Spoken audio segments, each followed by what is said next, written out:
서울 여의도. 강현수 회장은 수백 명의 투자자 앞에서 프레젠테이션을 마친 후 무대 아래로 조용히 내려왔다. 박수는 뜨거웠고 계약은 성공적이었다. 하지만 그의 얼굴에는 어딘가 모를 허전함이 감돌았다. 회장님, 수고하셨습니다. 비서가 다가와 인사를 건넸지만 강 회장은 멀리 창밖을 바라보며 깊은 숨을 내쉬었다. 그가 58세. 그룹의 창업주이자 수십 년간 업계를 이끌어온 인물이었다. 재벌, 성공한 남자, 자수성가의 표본. 누구나 그렇게 불렀다. 하지만 정작 본인은 늘 자신이 무언가를 놓쳤다는 감각에 시달리고 있었다. 그 무언가는 시간이 흐를수록 더 또렷하게 그의 마음속을 파고들었다. 대리운전 부를까요? 비서의 말에 그는 고개를 끄덕였다. 그래, 집으로 가자. 밤 10시가 넘은 시각. 서울 강남에서 여의도로 가는 길은 비교적 한산했다. 10분쯤 지나자 검은 세단이 건물 앞에 멈췄다. 차에서 내린 젊은 남자가 정중하게 문을 열었다. 안녕하세요, 강현수 회장님. 오늘 모실 기사 강민재입니다. 남자의 나이는 20대 후반쯤. 검은 슬랙스와 흰 셔츠에 깔끔한 넥타이, 흐트러짐 없는 인상. 하지만 그보다 인상 깊은 건 그의 눈빛이었다. 회장은 조용히 뒷좌석에 앉으며 백미러로 그 청년의 얼굴을 바라봤다. 묘하게 익숙한 느낌. 어디선가, 아니, 누구와 닮아있는 듯한 인상이었다. 요즘 보기 드문 청년이군요. 몇 살인가요? 28입니다. 회장님. 순간 강현수의 심장이 이상하게 두근거렸다. 28. 그 숫자는 그에게 특별했다. 정확히 28해 전. 그는 사랑하던 여자와 이별했다. 가슴 깊숙이 묻어두었던 이름 하나가 떠올랐다. 한서진. 젊은 시절 그는 서진과 사랑에 빠졌었다. 대학 시절부터 시작된 그 관계는 뜨겁고 진실했지만 졸업 후 집안의 압박, 정략 결혼, 그리고 사업 상속이라는 현실 앞에서 그는 결국 등을 돌리고 말았다. 그녀는 그를 붙잡지 않았다. 오히려 담담히 떠나보냈다. 언젠가는 당신이 기억해줄 거야. 그녀의 마지막 말이 여전히 귓가에 맴돌았다. 차가 반포대교를 지나 한강을 끼고 달릴 무렵 운전 중이던 강민재의 휴대전화가 울렸다. 진동음이 조용한 차량 내부를 가볍게 채웠다. 민재는 잠시 망설이다 조심스럽게 말했다. 죄송합니다. 어머니 전화인데 급한 일일 수도 있어서 스피커폰으로 받아도 괜찮을까요? 물론이지. 밖에. 회장이 고개를 끄덕이며 허락했다. 민재야, 아직 안 끝났니? 너무 늦지 말고 들어와. 네, 엄마. 지금 마지막 고객 모셔다 드리는 중이에요. 곧 갈게요. 통화 너머로 또 다른 여성의 목소리가 들렸다. 서진아, 아들 정말 착하네. 이렇게 늦게까지 일하다니. 그러게 말이에요. 약국 일도 도와주고 대리운전도 하고 참 부지런해. 서진. 그 이름이 또렷하게 들리는 순간 강현수의 심장은 멈출 듯 뛰기 시작했다. 한서진. 그의 첫사랑. 그가 사랑했고 떠났고 잊지 못했던 그 사람. 그의 손바닥엔 식은땀이 맺혔고 등골이 서늘해졌다. 이건 단순한 우연일까? 아니면 운명. 원래 어머님이 약국을 하시나요? 회장은 일부러 태연한 척 물었다. 네, 전주에서 해랑약국을 운영하세요. 20년 넘게요. 전주. 회장은 작게 중얼였다. 서진과의 추억이 가득했던 도시. 해랑이라. 이름도 참 좋군요. 엄마가 지은 이름이에요. 바다 위의 햇살이란 뜻이래요. 새 희망 같은 이름이죠. 민재의 목소리엔 어머니에 대한 존경심이 가득했다. 28살의 청년, 이름 민재, 어머니는 한서진, 전주의 약국. 모든 퍼즐 조각이 하나씩 맞춰져 갔다. 회장은 조심스레 마지막 질문을 던졌다. 민재 씨, 혹시 아버지는? 민재의 표정이 잠시 굳었다. 돌아가셨어요. 제가 아주 어릴 때요.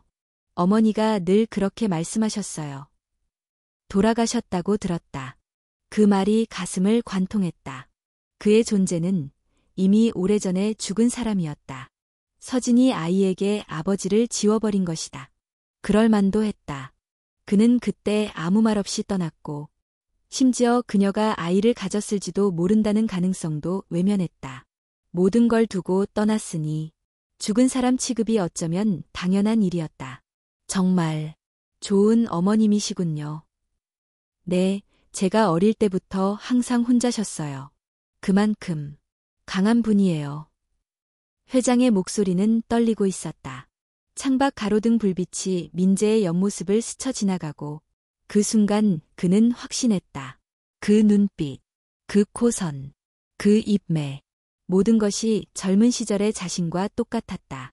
그날 밤 집으로 돌아온 강현수 회장은 곧장 서재로 들어갔다. 밤 공기는 선선했고 고요한 집안은 마치 박제된 시간처럼 조용했다. 넓고 정돈된 공간 속 딱 하나 흐트러진 곳이 있다면 바로 그의 책상 서랍 깊숙한 곳이었다. 그는 천천히 오래된 서류철을 꺼내 들었다. 먼지가 쌓인 그 안엔 아무에게도 보여주지 않았던 과거의 조각들이 숨겨져 있었다. 편지 봉투 하나, 사진 몇 장, 대학 시절, 풋풋했던 시절의 한서진과 함께 웃고 있는 모습. 두 사람이 같은 책을 읽으며 커피잔을 나눴던 그날, 캠퍼스 벤치에서 찍힌 흐릿한 사진. 그녀의 눈동자는 지금도 또렷했다. 맑고 깊고 따뜻했던 그 눈빛. 그리고 그가 애써 잊고 지원했던 기억 하나가 다시 떠올랐다. 1997년 서진과의 이별 이후 그는 어머니 강순옥 여사의 강요로 정략 결혼을 했다. 상대는 재벌가 2세였고 그의 회사는 곧바로 투자와 지원을 받았다. 그해 여름 신혼여행지에서 그는 익명의 편지 한 통을 받았다. 한서진 씨가 당신의 아이를 가졌습니다. 편지는 짧았고 이름도 없었다. 그는 단 3초 고민한 후 편지를 구겨서 잿더리에 넣고 불을 붙였다. 그날 밤 그는 아내와 와인을 마시며 아무 일 없던 듯 웃었다. 그날의 그 선택, 그 침묵, 그 대가가 지금 찾아온 것이다. 민재는 그의 아들이었다. 확신이 들수록 가슴은 더 세게 죄어왔다. 그럼 지금까지 서진은 혼자서 아이를 키운 건가? 민재는 아버지가 죽었다고 믿고 컸겠지. 그는 손을 떨며 또 다른 사진을 꺼냈다. 자신이 25세였던 시절의 흑백 증명사진. 민재의 얼굴과 겹쳐졌다. 마치 거울을 보는 듯했다. 시간은 새벽 3시를 넘기고 있었다. 그는 책상 앞에 앉아 조용히 속삭였다. 민재야, 정말 너였구나. 내가 놓친 내 인생에서 가장 소중한 사람. 그의 눈에서 눈물이 천천히 흘러내렸다. 다음 날 신문과 인터넷 기사에선 회장의 투자 발표 소식으로 가득했다. 하지만 강현수는 아무것도 귀에 들어오지 않았다. 오전 회의 중에도 그는 멍하니 창밖만 바라보았다. 비서가 조심스레 다가왔다. 회장님, 오늘 저녁 일정 조율해 드릴까요? 그는 고개를 저으며 말했다. 아니, 오늘은 혼자 있고 싶어. 그날 저녁, 그는 다시 대리운전을 호출했다. 그리고 마음속으로 조용히 기도했다. 또 민재가 오기를. 저녁 9시. 건물 앞에 익숙한 차량이 도착했다. 그리고 차 문이 열리며 전날과 같은 청년이 내렸다. 안녕하십니까, 회장님. 강민재입니다. 심장이 다시 뛰기 시작했다. 오늘도 만나게 됐군요. 네, 운이 좋았습니다. 민재는 부드럽게 웃으며 말했다. 오늘은 한강공원으로 가주게. 네, 알겠습니다. 차가 움직이기 시작했다. 공기 중엔 말로 설명할 수 없는 긴장감이 흘렀다. 회장은 조용히 입을 열었다. 민재 씨는 어머니와 사이가 좋군요. 그러며 제 인생에서 가장 중요한 분이죠. 아버지에 대해 많이 궁금했겠어요. 민재는 잠시 침묵했다. 어릴 땐요. 하지만 엄마가 늘 말했어요. 우리 민재는 나만 있어도 충분해. 그 말이 위안이 되기도 했고 또 슬프기도 했어요. 한참 침묵이 흘렀다. 차가 한강공원에 도착했다. 회장은 조용히 말했다. 잠시 같이 걷겠나? 이야기 좀 하고 싶어서. 네, 그러시죠. 두 사람은 강가를 따라 걷기 시작했다. 봄바람이 선선했고 강물은 은은하게 반짝였다. 민재 씨. 회장이 멈춰서서 그를 바라봤다. 내가 당신에게 말해야 할 게 있어. 무슨 말씀이신가요? 그의 목소리는 떨리고 있었다. 나는 1997년에 한 여자와 사랑에 빠졌고, 하지만 가문과 회사 때문에 그녀를 떠났어. 그녀의 이름은 한서진이야.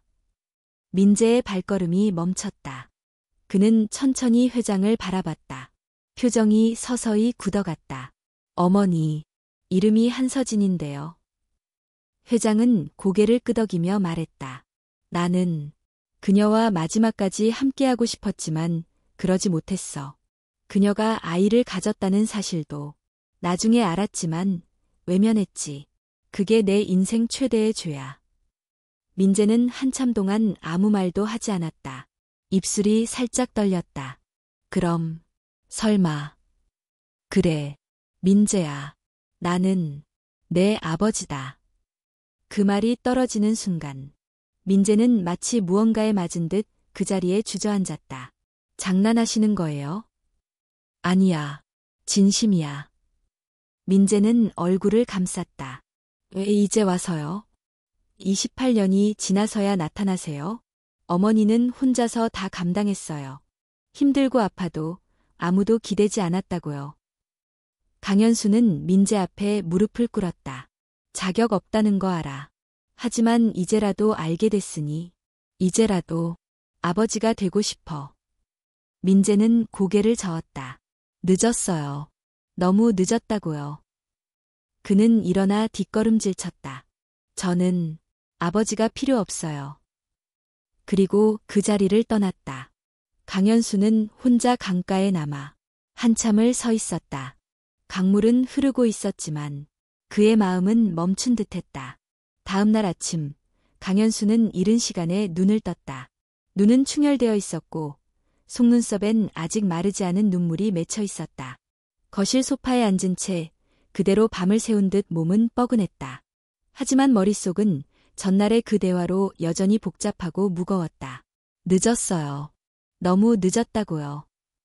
민재의 마지막 말이 귓가에 계속 맴돌았다. 그는 느릿하게 일어나 창문을 열었다. 한강이 내려다 보이는 고층 아파트.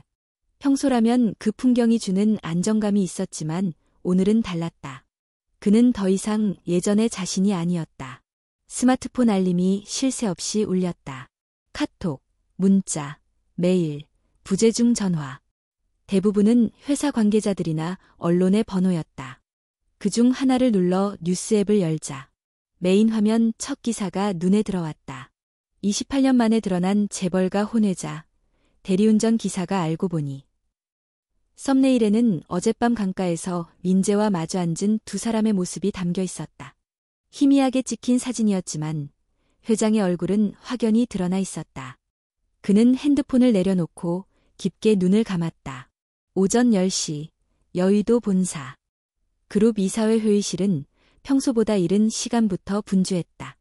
회장님, 이사회가 긴급 소집됐습니다. 전 임원 참석입니다. 비서가 창백한 얼굴로 말했다. 네, 바로 가자. 회의실 문을 열자 10명의 이사들이 이미 자리를 잡고 있었다. 평소 웃으며 인사하던 인사들이 모두 심각한 얼굴이었다. 침묵 속에서 김 이사가 입을 열었다. 회장님, 오늘 뉴스 보셨습니까? 네, 봤습니다. 사실입니까? 강현수는 머뭇거리지 않았다. 사실입니다. 그 청년은 제 아들입니다. 제가 몰랐던 아이였고 이제야 알게 됐습니다. 하지만 피를 나눈 제 자식입니다. 순간 회의실이 술렁였다. 박 이사가 자료를 책상 위에 내밀었다. 이 사안으로 인해 이미 3군데 주요 협력업체가 계약 재검토를 요청했습니다. 그리고 주가 역시 개장 1시간 만에 12% 하락했습니다. 다른 이사도 말을 보탰다. 회장님의 사생활 문제로 인해 회사가 피해를 보고 있습니다. 주주들 사이에서도 회장직 유지에 대한 의문이 제기되고 있습니다. 이것은 저의 개인사입니다. 회사와는 별개의 문제입니다. 강현수는 담담하게 말했다. 하지만 김 이사는 단호했다. 회장님의 모든 일거수일투족은 곧 그룹의 이미지입니다. 이번 사안은 단순한 사생활 논란이 아닙니다. 28년간 존재조차 숨겨진 혼외자의 등장. 그것도 대리운전 기사라는 점에서 대중의 반응이 민감합니다. 그는 한참 말이 없었다. 모든 말이 사실이었기에 반박할 여지도 없었다. 이사회는 회장님께 일주일의 시간을 드리겠습니다. 그 안에 이 사안을 수습하지 못한다면 회장직 사임을 정식으로 요청드릴 것입니다. 회의를 마치고 사무실로 돌아온 그는 혼자 창밖을 바라보며 한참을 서 있었다. 모든 걸 걸고 지켜온 자리였다. 수십 년간 매일 새벽 5시에 일어나 야근을 밥 먹듯 했고 가족보다 회사를 먼저 생각해왔다. 그런데 지금 모든 게 무너지고 있었다. 단지 하나의 진실을 말했을 뿐인데 왜 이렇게 늦게 말했을까? 좀 더 빨리, 좀 더 용기 있게 행동했다면. 스스로에게 던지는 질문은 스스로에게 칼이 되었다. 그때 스마트폰이 울렸다. 강민재. 그 이름이 화면에 떴다. 그는 재빨리 전화를 받았다. 민재야. 뉴스 봤습니다. 짧고 조용한 목소리. 하지만 담겨있는 감정은 복잡했다. 너한테 상처만 줬구나. 미안하다. 이 모든 게 내 잘못이다. 회장님. 아니, 아버지. 민재가 조심스럽게 호칭을 바꿨다. 어머니랑 이야기했습니다. 어머니가 한번 만나보고 싶어 하세요. 그 말에 강현수는 숨을 삼켰다. 28년 만에 다시 그녀를 본다는 것. 꿈일 줄 알았다. 언제, 어디서? 모레 저녁 7시 전주 해랑약국으로 오세요. 어머니가 직접 식사 준비하신다 하셨어요. 전화를 끊은 후 그는 천천히 눈을 감았다. 마음 깊은 곳에서 뭔가 울컥 솟구쳐 올랐다. 회사, 직책, 명예. 지금 그에게 가장 중요한 건 단 하나였다. 가족. 28년간 몰랐던, 하지만 절대로 놓치고 싶지 않은 가족. 그날 밤 그는 침대 대신 소파에 앉아 있었다. TV도 켜지 않았고 음악도 없었다. 단지 정적만이 방 안을 메웠다. 책상 위에는 하얀 봉투 하나가 놓여 있었다. 그 속엔 28년 전의 그 편지. 그가 태워버린 줄 알았던 그 편지의 복사본이었다. 그의 어머니가 몰래 보관하고 있었던 것. 편지를 펼치며 그는 천천히 읽었다. 당신은 알 자격이 있어요. 나는 당신의 아이를 갖고 있습니다. 어떤 결정이든 상관없어요. 하지만 당신은 알아야 해요. 우린 한 생명을 만들었어요. 그는 편지를 가슴에 안고 속삭였다. 서진아, 이제라도 다시 만나고 싶어. 무릎 꿇고라도 진심을 전할게. 그의 눈에서는 또 한 줄기 눈물이 흘렀다. 전주. 봄비가 살짝 내리던 저녁, 강현수는 작은 백합꽃다발을 들고 골목을 걸어가고 있었다. 그가 도착한 곳은 오래된 상가 건물 1층에 자리 잡은 약국이었다. 해랑약국. 간판 아래 유리문 너머로 따뜻한 불빛이 새어나오고 있었다. 약국 안은 조용했고 정갈하게 정리된 약장과 손소독제, 안내 문구들이 눈에 들어왔다. 그는 문 앞에서 잠시 멈췄다. 심장이 너무 크게 뛰어 가슴이 아플 정도였다. 손에 쥔 꽃이 약간 흔들렸다. 그는 문을 조심스레 밀고 들어갔다. 어서 오세요. 카운터 뒤에서 고개를 들던 여자가 말을 멈췄다. 한서진. 28년이라는 시간이 흘렀지만 그녀의 얼굴에는 여전히 예전의 따뜻함이 남아있었다. 눈가에 잔주름이 늘었고 손등은 거칠었지만 그 미소는 여전했다. 오랜만이네요. 그녀가 먼저 말을 걸었다. 목소리는 조용했지만 손끝이 살짝 떨리고 있었다. 서진아. 강현수의 목소리는 감정에 눌려 갈라졌다. 정말 오랜만이야. 서진은 잠시 그를 바라보다가 천천히 카운터를 돌아 나왔다. 그녀의 걸음걸이에는 조심스러움이 묻어 있었다. 꽃을 가져오셨네요. 네, 내가 백합을 좋아했던 거 기억나서. 잊지 않으셨군요. 그녀는 꽃을 받아들며 미소 지었다. 그 미소 속엔 수많은 감정이 뒤섞여 있었다. 어머니. 약국 안쪽 문이 열리며 민재가 모습을 드러냈다. 그는 정장을 입고 있었고 약간 긴장된 표정이었다. 아버지, 오셨군요. 그 말이 떨어지는 순간 강현수의 눈에 눈물이 고였다. 아버지. 처음 듣는 그 단어가 이렇게 무겁고 따뜻할 줄 몰랐다. 민재는 살짝 고개를 숙이며 말했다. 위층에서 어머니가 저녁 준비하고 계세요. 올라가시죠. 약국 위층은 소박한 주거 공간이었다. 좁은 계단을 올라가자 작은 거실과 주방, 그리고 2개의 방이 있었다. 식탁 위에는 정갈하게 차려진 저녁상이 준비되어 있었다. 김치찌개, 불고기, 각종 나물 반찬. 그는 한눈에 알아봤다. 모두 자신이 젊은 시절 좋아하던 음식들이었다. 앉으세요. 서진이 조용히 말했다. 민재가 좋아하는 음식들이에요. 그런데 보니까 당신도 예전에 즐겨 드시던 것들이네요. 세 사람은 조심스레 식탁에 앉았다. 그 순간은 어색하면서도 동시에 너무도 특별했다.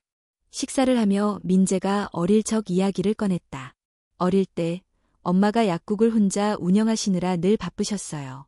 제가 유치원 다녀오면 약장 밑에 조그만 방석 깔아주고 거기서 숙제하곤 했죠. 강현수는 고개를 끄덕이며 들었다. 말없이 듣고 있는 것만으로도 가슴이 먹먹해졌다. 정말 고생 많이 했겠구나. 그가 서진을 바라보며 말했다. 서진은 고개를 저었다.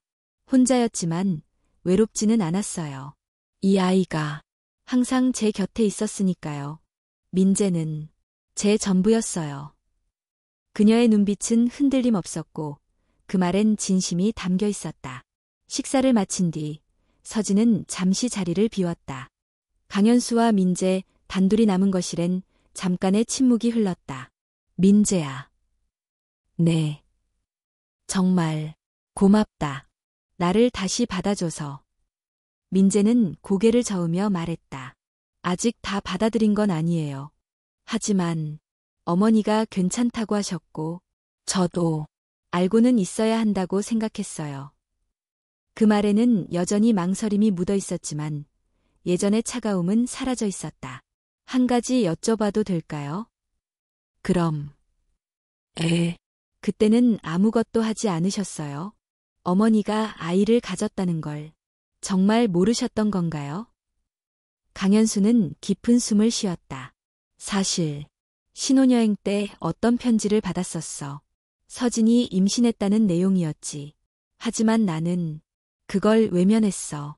무서웠거든. 내 인생이 무너질까봐.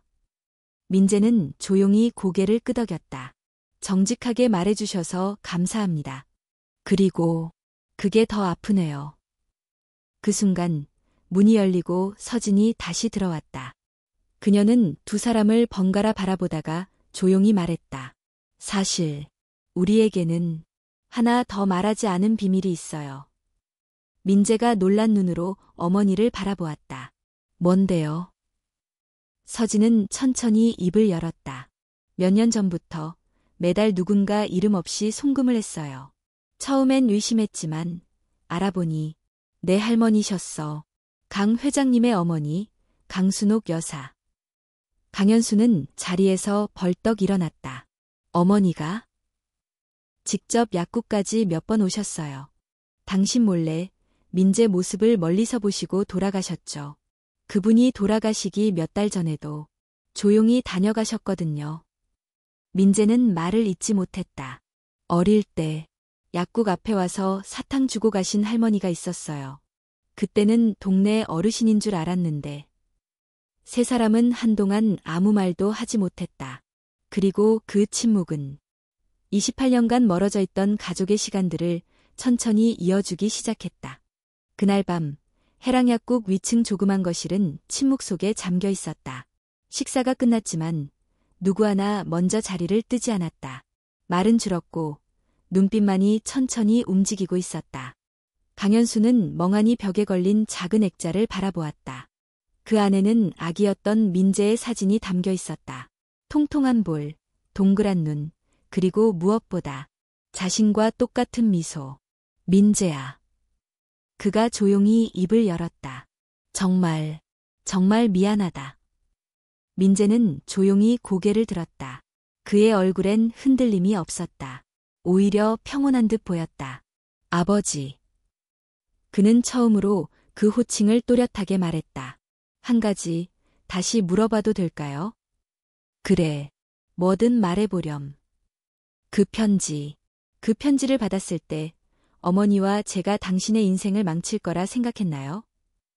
그 질문에 강현수는 눈을 감았다. 숨을 크게 들이마시고 뱉었다. 맞아. 그땐 너희가 내 앞길을 막을 거라 생각했어. 회사를 물려받는 조건으로 정략 결혼이 예정돼 있었고 그 결혼은 곧 투자와 성공을 보장해줬지. 민재는 웃음 비슷한 소리를 내뱉었다. 정말 솔직하시네요. 하지만 솔직하다고 해서 용서받을 수 있다는 건 아니야. 강현수는 떨리는 목소리로 덧붙였다. 그땐 무서웠고 지금은 후회뿐이야. 알고 있어요.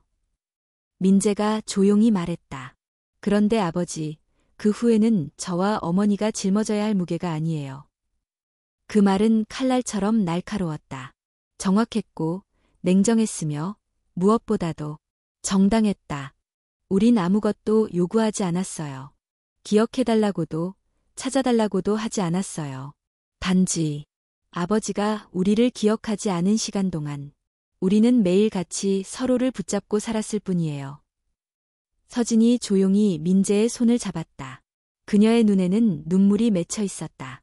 이 아이는 어릴 적 감기에 걸려도 혼자 약 끓여 먹고 초등학교 때 도시락 싸기 싫다고 하면 새벽에 일어나 도시락까지 싸줬어요. 그런 아이예요. 아버지를 필요로 하지 않아도 되는 아이로 자라게 해야 했거든요. 강현수는 더 이상 말하지 못했다. 그의 죄책감은 더는 말로 표현할 수 있는 수준을 넘어서 있었다. 그때 민재가 자리에서 일어났다. 오늘은 이만 가보시죠. 민재야. 회사를 생각하세요. 지금은 가족이라는 말보다 회장님이라는 이름이 더 무거운 시기일 테니까요. 그는 차갑지도 따뜻하지도 않은 말투로 그렇게 말하고 방으로 들어갔다. 문이 닫히는 소리가 유난히 크게 들렸다. 거실에는 강현수와 한서진 단둘이 남았다. 둘 사이에는 더 많은 말이 오갈 수 있었지만 서진은 조용히 말했다. 현수 씨. 응. 민재는 상처가 깊어요. 하지만 그 아이는 당신을 닮아서 언젠가는 다시 마음을 열 수 있을 거예요. 다만 지금은 시간이 필요해요. 그는 고개를 끄덕였다. 서진아, 정말 고맙다. 이렇게 다시 나를 만나줘서. 서진은 살짝 미소 지었다. 내가 왜 당신을 미워하지 않았는지 아세요?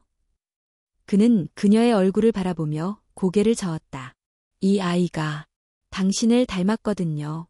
웃을 때 눈가주름, 책 읽을 때 집중하는 표정, 심지어 자면서도 이마를 찡그리는 버릇까지. 그녀는 눈을 감았다. 그래서 한 번도 당신을 완전히 지울 수 없었어요. 그날 밤 강현수는 전주의 작은 여관에 머물렀다. 잠은 오지 않았고 창밖에서 내리는 봄비 소리만이 밤을 채웠다. 그는 스마트폰을 꺼내 사진첩을 열었다. 몇 시간 전 찍은 민재의 모습. 어색한 식탁 위에서도 민재는 예에 바르게 앉아 있었고 그의 손가락은 조용히 식탁 아래에서 서진의 손을 잡고 있었다. 정말 대단한 아이야. 그는 사진을 천천히 넘기다가 갑자기 무언가 떠올랐다. 다급히 전화를 걸었다. 비서실이죠? 내일 오전 일정 전부 취소해요. 그리고 병원 하나 예약해줘요. 서울종합병원 한서진 씨 이름으로. 다음 날 아침 서울로 돌아온 그는 바로 병원으로 향했다. 접수처에서 기다리는 동안 그는 낯선 불안감에 휩싸였다. 잠시 후 의사가 나타났다. 강 회장님 맞으시죠? 보호자 맞으신가요? 네, 그렇습니다. 저는 아이의 아버지입니다. 의사는 조심스럽게 말을 이었다. 한서진 씨는 몇 달 전부터 갑상선 암 진단을 받으셨습니다. 초기 단계지만 전이가 시작돼 정기 치료가 필요합니다. 하지만 지금까지 꾸준한 치료를 받지 못하셨더군요. 그는 충격의 말이 나오지 않았다. 왜 아무 말도 안 했지? 왜 나한테 아무것도 말하지 않았을까? 그 순간 그는 깨달았다. 서진은 또다시 모든 걸 혼자 감당하고 있었던 것이다.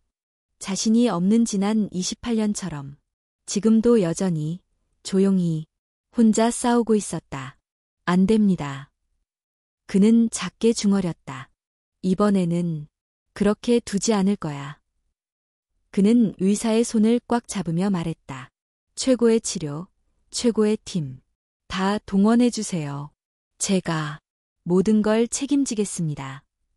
서울.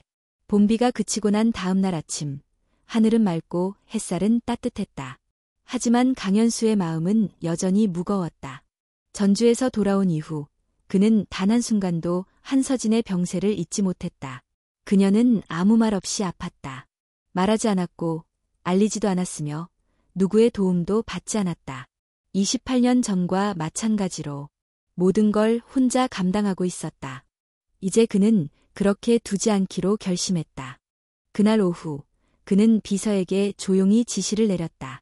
다음 주부터 전주 출장을 정례화해. 주 3회. 그리고 약국 앞골목에 작은 사무실 하나 알아봐. 비서는 눈을 동그랗게 뜨며 물었다. 전주에 사무실을요?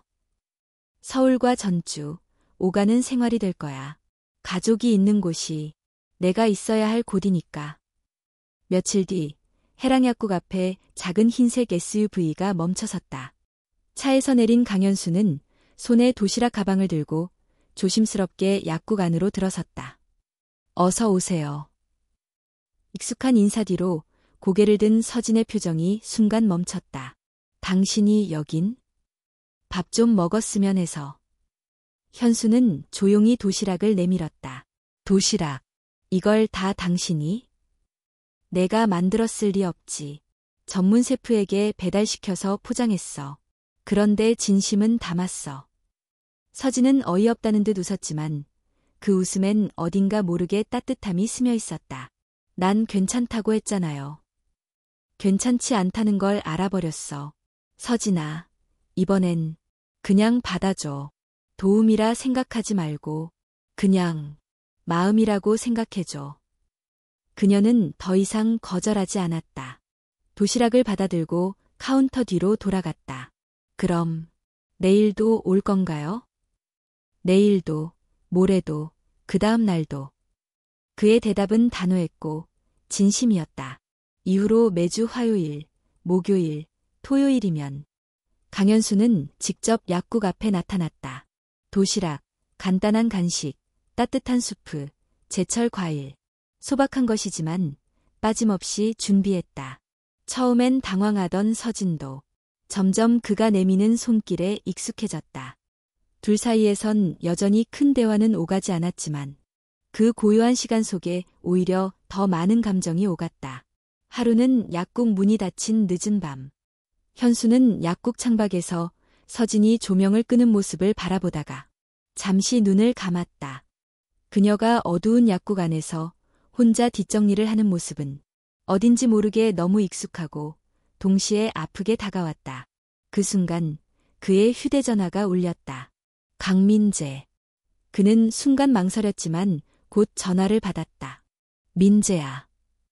지금 전주에 계시죠? 응, 약국 앞이야. 내일 시간 괜찮으세요? 잠깐 볼 수 있을까요? 그는 멍하니 휴대폰을 쳐다보다가 고개를 끄덕였다. 그래, 언제든지. 다음 날 전주 시내의 조용한 카페. 민재는 검정 티셔츠에 청바지를 입고 앉아 있었다. 여전히 단정했고 여전히 어른스러웠다. 바쁘다더니 여기까지 오다니 고맙구나. 저도 생각 좀 정리할 시간이 필요했어요. 그래, 잘했어. 둘 사이엔 묘한 침묵이 흘렀다. 하지만 전과는 달랐다. 이젠 서로가 서로를 회피하지 않았다. 아버지. 응. 어머니 병, 언제 알게 되셨어요? 며칠 전, 내가 말한 그날 이후 병원에 연락했어. 검사 결과 받고 많이 놀랐지. 민재는 작게 고개를 끄덕였다. 전 알고 있었어요. 어머니가 굳이 숨기려고 했던 건 아닌데 그냥 말하지 않으시더라고요. 항상 그랬거든요. 아프다는 말, 힘들다는 말, 절대 먼저 하지 않으세요. 그는 손에 쥐고 있던 컵을 살짝 놓았다. 그래서 아버지가 약국 앞에 오시는 거 사실 다 알고 있었어요. 그래? 네, 어머니는 무심한 척했지만 도시락 포장 뜯으면서 꼭 웃으셨어요. 강현수는 조용히 고개를 숙였다. 민재는 말없이 그 모습을 바라보다가 조용히 입을 열었다. 저도 사실 처음엔 미웠어요. 왜 이제 와서 28년이 지나서야 그런 생각밖에 없었죠. 미안하다. 근데 지금 보니까 어머니는 기뻐하고 계세요. 말은 안 해도 눈빛 보면 알아요. 그는 잠시 숨을 고르고 말을 이었다. 아버지, 아직 완전히 용서한 건 아니에요. 하지만 이젠 아버지를 모른 척하진 않으려고요. 강현수는 천천히 고개를 들었다. 민재의 눈은 맑고 단단했다. 그 눈을 보며 그는 한 가지를 확신할 수 있었다. 자신이 이 아이를 사랑하게 되는 데엔 시간이 필요하지 않다는 것을. 그는 조용히 손을 내밀었다. 민재는 그 손을 잠시 바라보다가 마침내 맞잡았다. 그날 오후 전주의 하늘은 유난히 맑았다. 늦은 봄 햇살 아래 28년의 거리감이 조금씩 좁혀지고 있었다. 서울 어느 봄날의 오후 민재는 대형 커피 프랜차이즈 매장 창가에 앉아 있었다. 테이블 맞은편에는 단정한 외모의 젊은 여성이 앉아 있었다. 그래서 당신 아버지가 강현수 회장님이 맞다고? 그녀는 놀란 눈으로 물었다. 응. 민재는 조용히 고개를 끄덕였다. 얼마 전에 알게 됐어. 그리고 지금 조금씩 알아가고 있는 중이야. 그녀, 수지는 한참 동안 아무 말도 하지 못했다. 수지는 유명 로펌의 신입 변호사로 민재와는 대학 시절부터 교제해온 연인이었다. 그럼 그동안 전혀 몰랐던 거야. 응, 전혀. 어머니는 그 사람 얘기를 단 한 번도 꺼내신 적이 없었거든. 수지는 고개를 숙였다. 그녀의 얼굴에는 복잡한 감정이 스쳐 지나갔다. 민재야, 솔직히 말하면 지금 좀 무서워. 무섭다고?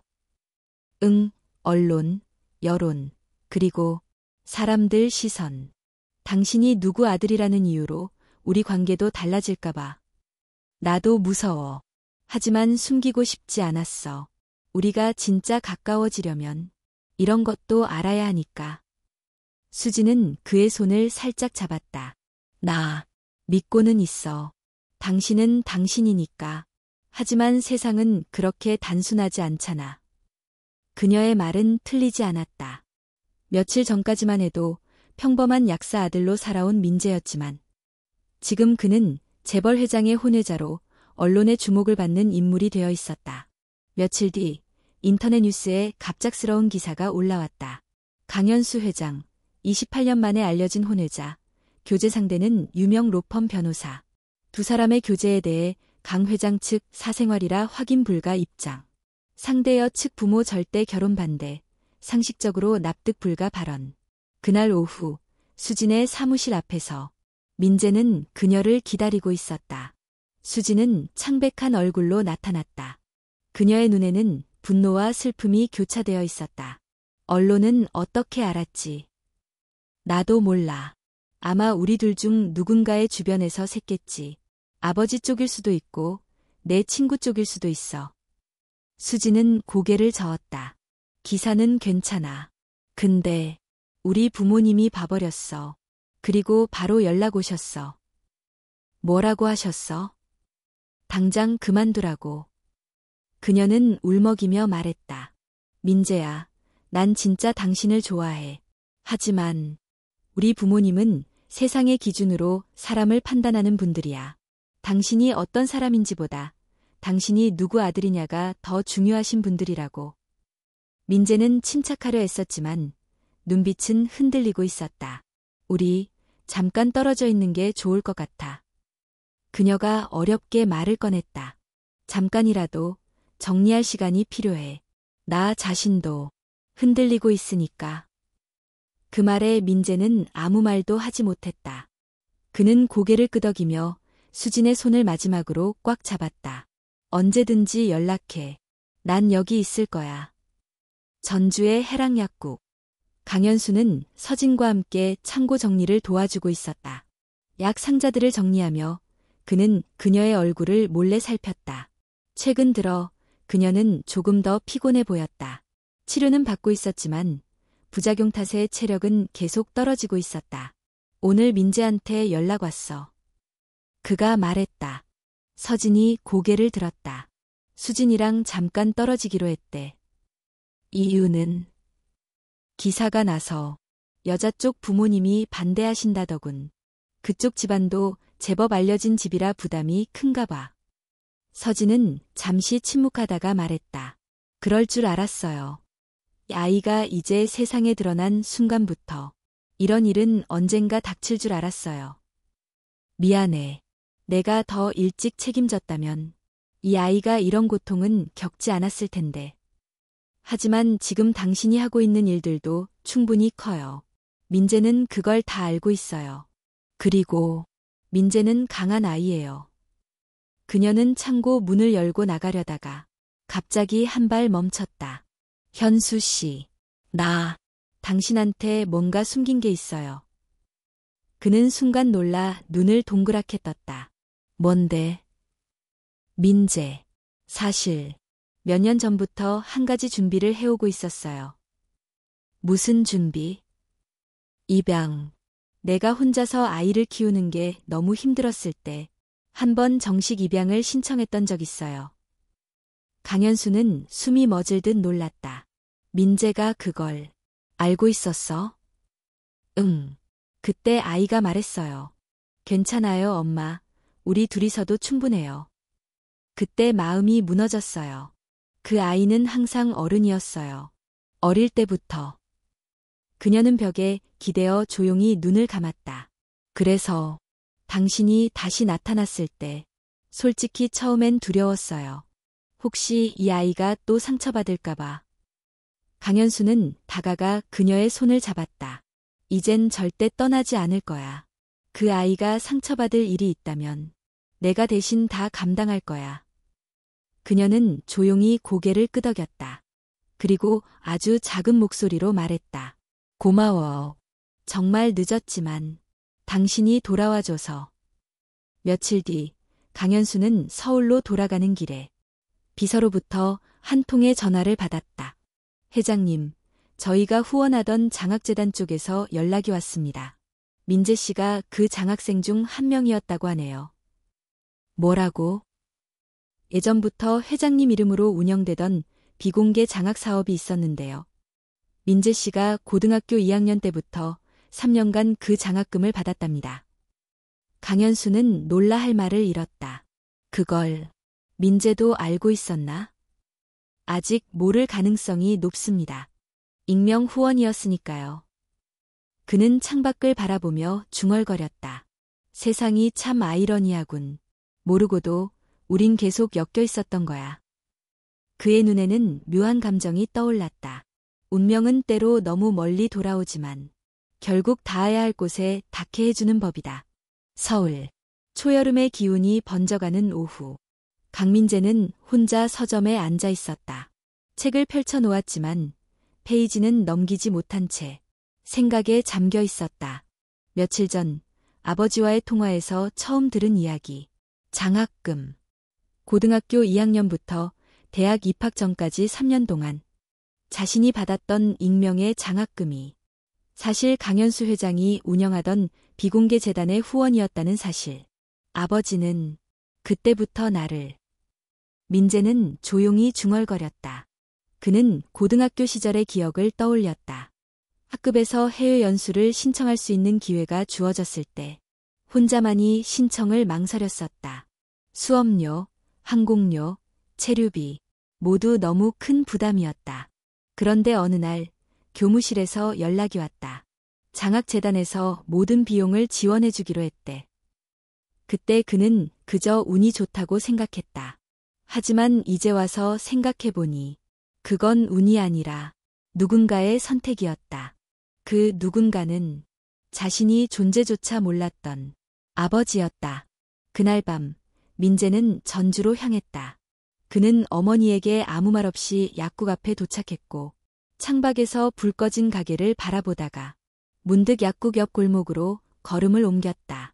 그 골목 끝에는 조그만 사무실이 있었다. 전주 지역사무소 K&S 재단. 문 앞에 놓인 작은 배너에 적힌 글씨. 그 아래엔 이렇게 쓰여 있었다. 당신의 노력을 지지합니다. 당신의 삶을 응원합니다. 그 문구를 읽는 순간 민재는 마음 깊은 곳에서 무언가 울컥 올라오는 것을 느꼈다. 그는 핸드폰을 꺼내 강현수에게 전화를 걸었다. 아버지. 민재야. 다음 주 금요일 시간 괜찮으세요? 당연하지. 무슨 일 있니? 약속 하나 하고 싶어요. 둘이서만. 좋다.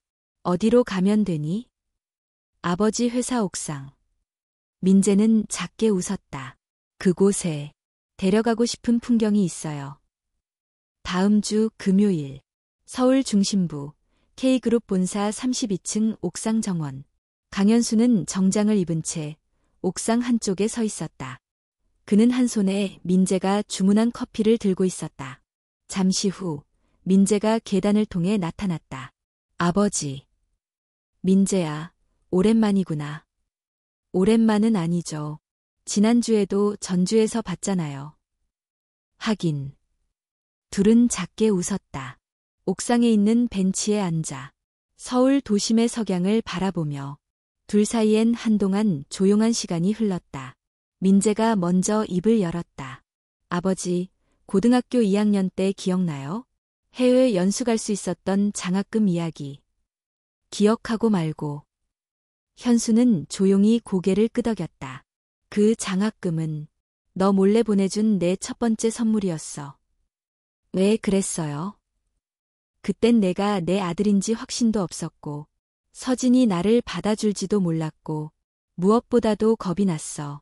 나 같은 사람이 널 망칠까봐. 하지만 그때 그 지원 덕분에 전 더 넓은 세상을 봤고 다른 아이들처럼 꿈을 꿀 수 있었어요.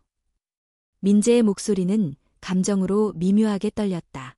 당신이 아무것도 하지 않았다고 생각했는데 사실은 계속 뭔가를 해오셨더라고요. 뒤에서 조용히. 강현수는 고개를 떨구며 입을 열었다. 민재야, 나는 너에게 아버지라는 말 들을 자격이 아직도 없다고 생각해. 하지만 내 삶 어딘가에라도 도움이 되고 싶었어. 지금이라도 그게 진심이었단 걸 알아줬으면 해. 민재는 잠시 침묵하다가 말했다. 조금은 알아가고 있어요. 시간이 걸리겠지만. 그는 아버지 쪽을 바라보며 작게 미소 지었다. 그래도 고마워. 며칠 뒤 민재는 다시 수진에게 연락을 했다. 오랜만이야. 민재야. 그녀의 목소리는 조심스러웠다. 혹시 시간 괜찮으면 우리 예전 자주 가던 공원 벤치에서 만날 수 있을까? 응, 갈게. 그날 저녁 두 사람은 오랜만에 마주했다. 그리고 민재는 모든 것을 털어놓았다. 아버지에 대한 오해, 그동안 자신이 알지 못했던 아버지의 노력, 그리고 무엇보다 이제는 아버지를 미워하기만 하지 않는다는 감정. 수지는 말없이 그의 이야기를 다 들었다. 그리고 작게 한숨을 내쉬었다. 민재야, 나도 솔직히 무서웠어. 내가 변할까봐. 당신이 더 이상 내가 알던 민재가 아닐까봐. 근데 지금 보니까 당신은 오히려 더 단단해졌네. 사람의 아들로서, 그리고 한 여자의 연인으로서도. 그녀는 민재의 손을 조심스레 잡았다. 우리 다시 시작해볼래? 민재는 아무 말 없이 그녀의 손을 꼭 잡았다. 이번에는 놓치지 않겠다는 듯이. 전주, 해랑약국. 한서진은 진료 일정 사이사이에 쉬며 휴대폰 속 민재와 수진의 사진을 바라보고 있었다. 두 사람은 한강을 배경으로 환히 웃고 있었다. 그녀는 사진을 보며 조용히 웃었다. 그리고 고개를 들어 창밖을 바라봤다. 바깥에는 강현수가 도착한 약재 상자를 하나하나 정리하고 있었다. 그녀는 한참 동안 그 모습을 바라보다가 조용히 중얼거렸다. 이 사람들 덕분에 내가 조금 더 오래 살고 싶어졌어요. 그녀의 목소리는 평소보다 한결 부드럽고 따뜻했다. 전주, 초여름 햇살이 부드럽게 내리쬐는 아침. 해랑약국의 문이 열리기 전 서진은 카운터 뒤에 앉아 조용히 숨을 고르고 있었다. 며칠 전부터 몸이 자주 붓고 가슴에 묘한 통증이 느껴졌지만 그녀는 스스로 진정시키며 일상으로 돌아가려 애썼다. 이 정도쯤이야. 괜찮아. 그건 그녀의 오래된 습관이자 방어였다. 하지만 그날 오후 손님을 응대하던 중 그녀는 갑자기 어지럼증을 느꼈고 순간 시야가 흐려졌다. 어머님. 마침 약국에 들러있던 민재가 깜짝 놀라 그녀를 부축했다. 괜찮으세요? 어머니, 눈 좀 떠보세요. 서진은 그제야 흐릿한 시야 속에서 민재의 얼굴을 알아봤다. 민재야, 괜찮아. 엄마는. 하지만 말끝을 맺기도 전에 그녀는 그대로 실신하고 말았다. 병원 응급실. 환자실 안에는 진지한 표정의 의료진들과 그들을 안절부절 못하며 바라보는 민재, 현수, 수진의 모습이 있었다. 의사는 무겁게 입을 열었다. 현재 상태로 보아 간 기능이 급격히 저하되고 있습니다. 기존 암세포 외에도 새로운 전이 가능성이 보이며 전신 피로감과 면역력 저하가 겹쳐진 상태입니다. 그럼 어떻게 해야 하나요? 민재는 손을 꼭 쥔 채 물었다. 시간이 많지 않습니다. 이제는 적극적인 치료보다 환자 본인의 삶의 질을 유지하는 방향을 고려해야 합니다. 그 말은 곧 더 이상 버티기 어렵다는 의미였다. 강현수는 옆에서 무언가 말하려다 결국 입을 닫았다. 그는 차라리 자신이 아프기를 바랐다. 중환자실로 옮겨진 서진은 하얀 천장 아래에서 깨어났다. 그녀의 옆엔 민재가 앉아 있었다. 눈이 퉁퉁 부은 채 말없이 손을 잡고 있었다. 왜 울고 있어, 우리 아들. 그녀의 목소리는 약했지만 웃음이 섞여 있었다. 어머니, 제발 아무 말도 하지 마요. 이제 말 안 해도 돼요. 아프면 아프다 하고 힘들면 힘들다 해요. 민재는 고개를 숙인 채 흐느꼈다. 서진은 그의 손을 토닥였다. 이제는 말할게. 그래야 우리 아들이 덜 아플 테니까. 그날 밤 병실 바깥 벤치에 강현수가 혼자 앉아 있었다. 그는 고개를 들고 밤하늘을 바라보며 무언가를 되뇌었다. 당신, 이제 괜찮다고 말하면 안 돼. 이제는 나도, 민재도, 수진도 당신 없이 못 살 것 같아. 그는 핸드폰을 꺼내 사진첩을 열었다. 그 안에는 며칠 전 세 사람이 함께 찍은 사진이 있었다. 해랑약국 앞에서 수진이 민재와 서진 사이에 끼어 어색한 듯 웃고 있었고 현수는 그들을 바라보며 웃고 있었다. 그건 가족이었다. 지금껏 손에 넣지 못한 가장 소중한 풍경. 그는 조용히 속삭였다. 제발 하루만 더, 단 하루라도 당신과 함께하고 싶어. 다음 날 서진은 병원 측과 짧은 상담을 마친 뒤 민재와 현수에게 말했다. 나 퇴원하고 싶어. 어머니, 지금 상태에선 병원 침대에 눕는 것보다 내 약국 의자에 앉아 있는 게 더 힘이 나. 의사 선생님은 삶의 질을 우선하라고 하셨어. 그게 내 결정이야. 현수는 말없이 그녀의 결정을 받아들였다. 그는 알고 있었다. 그녀는 지금까지도 항상 자기 의지로 삶을 걸어왔다는 것을. 해랑약국. 다시 돌아온 공간은 예전보다 더 따뜻하게 느껴졌다. 약국 안엔 진료용 간이 침대와 산소포화도 측정기가 설치되었고 작은 냉장고 안에는 의료용 주사제와 식사 대용 수프가 들어있었다. 강현수는 말없이 그녀의 곁에 머물렀다. 매일 약국을 정리하고 도시락을 준비하고 처방전을 정리하며 옆을 지켰다. 수진도 전주로 내려와 하루에 한두 번 약국에 들렀고 민재는 본격적으로 약국 일을 배우기 시작했다. 엄마가 없으면 안 되는 공간이구나. 민재는 매일 새롭게 깨달았다. 약국은 엄마 그 자체야. 어느 날 오후 해가 뉘엿뉘엿 질 무렵 서진은 침대에 누운 채 천천히 창밖을 바라보며 말했다. 현수 씨. 응. 우리 여행 가요. 여행? 멀리 가지 않아도 돼요. 그냥 바닷가 보고 싶어요. 한 번도 같이 바다 본 적 없잖아요. 그 말에 현수는 잠시 말을 잊었다. 그러다 천천히 고개를 끄덕였다. 좋아. 당신이 보고 싶은 바다. 어디든 함께 갈게. 며칠 후 가족 셋은 강릉 근처의 작은 해변에 도착했다. 서진은 휠체어에 앉아 모래 위에 발을 디디며 작은 파도를 바라보았다. 햇살은 부드럽고 파도 소리는 잔잔했다. 민재는 옆에서 사진을 찍었고 수지는 그 장면을 조용히 지켜보았다. 그날 그들은 단 한마디 말 없이도 서로의 마음을 깊이 이해할 수 있었다. 그리고 서진은 작게 속삭였다. 이 풍경, 내 생애 가장 따뜻한 장면이에요. 현수는 그녀의 손을 꼭 잡고 말했다. 당신이 있어야 완성되는 풍경이야. 그날 밤 숙소로 돌아온 후 세 사람은 작은 거실에서 둘러앉았다. 수지는 민재에게 귓속말로 말했다. 우리 나중에 이런 집에서 같이 살자. 민재는 웃으며 고개를 끄덕였다. 엄마랑 아버지도 같이. 응, 꼭 그렇게 하자. 그 순간 가족이라는 단어는 더 이상 허울이 아니었다. 서로가 서로를 붙잡는 확실한 이름이었다. 그날 새벽 강릉의 바닷가. 서진은 혼자 휠체어에 앉아 파도를 바라보고 있었다. 모래사장을 스치는 새벽바람은 차가웠지만 그녀의 눈빛은 오히려 평온했다. 조용히 걸어와 그녀 곁에 선 현수는 말없이 어깨에 담요를 덮어주었다. 잠이 안 왔어요. 서진이 조용히 말했다. 파도가 이렇게 조용할 수 있다는 걸 처음 알았어요. 현수는 그녀 옆에 조심스레 앉았다. 당신 옆에 있으니까 세상도 조용해지는 것 같아. 그녀는 웃었다.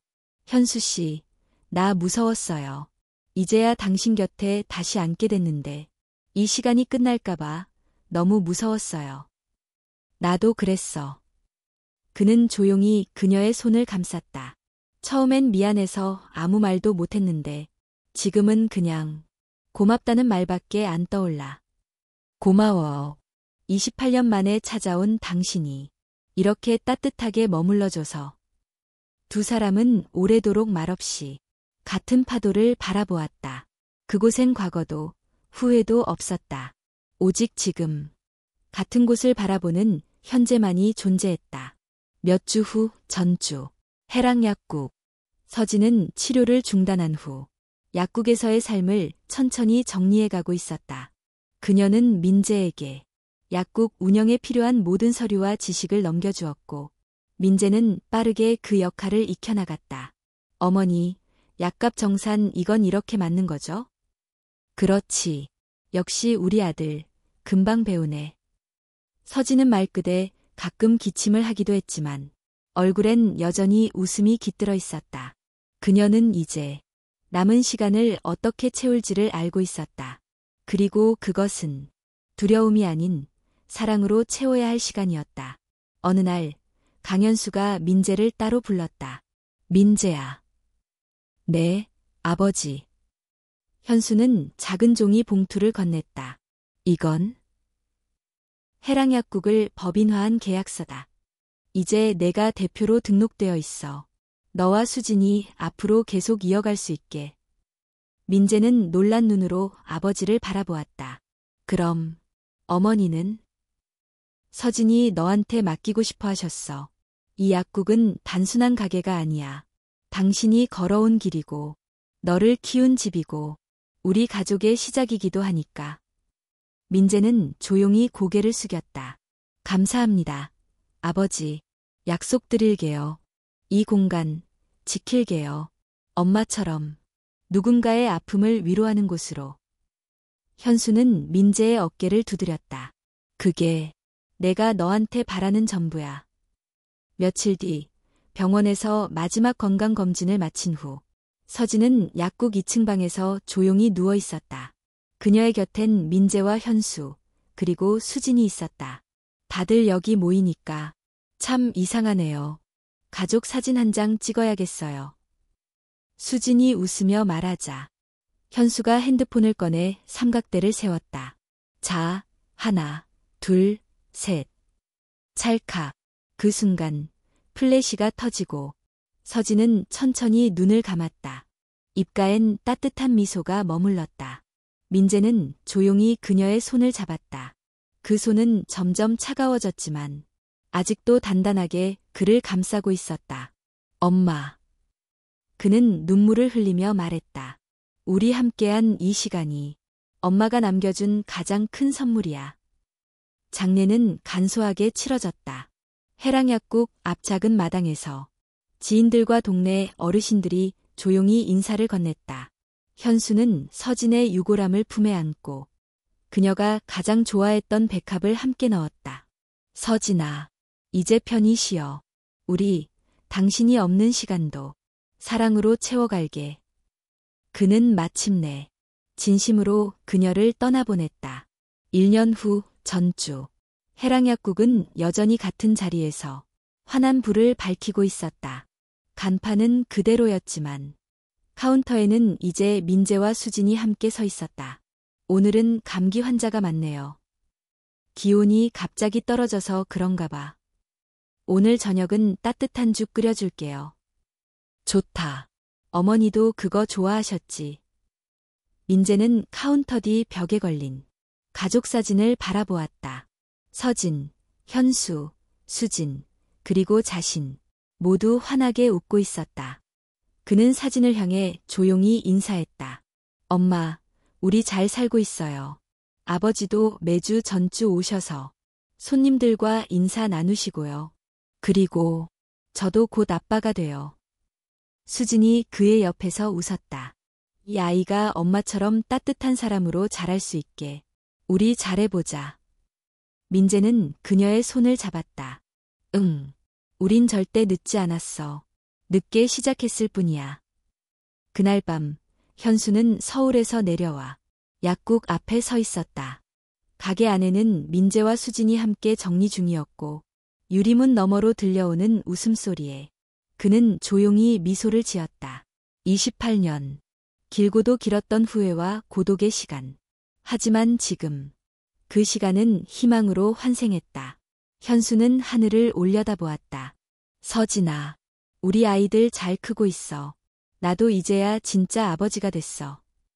별빛이 조용히 약국 위를 감싸고 있었다. 그리고 그 빛 속에서 새로운 봄은 다시 피어나고 있었다.